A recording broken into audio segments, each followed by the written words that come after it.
नमस्कार मित्रांनो, स्वागत आहे तुमचं शुभांगी निकम या यूट्यूब चॅनलमध्ये। आज श्रावणातील शेवटचा सोमवार आहे आणि शिवच्या पप्पांना सुद्धा सुट्टी होती, म्हणून आम्ही कोल्हापूरमधील गंगावेश येथे ऋणमुक्तेश्वर महादेवाचं मंदिर आहे तिथे दर्शनासाठी आलेलो आहे।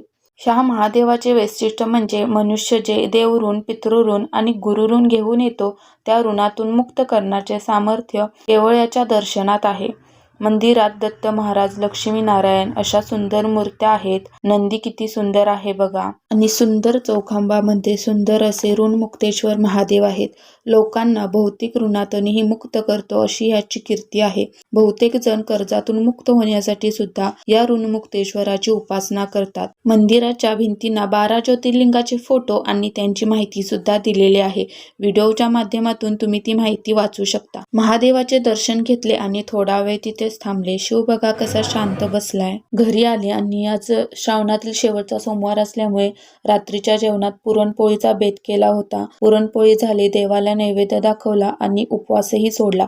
आजचा व्लॉग कसा वाटला कमेंटमध्ये नक्की सांगा। धन्यवाद। आणि हो, व्हिडिओ आवडले असेल तर व्हिडिओला लाईक, शेअर आणि सबस्क्राईब करायला विसरू नका।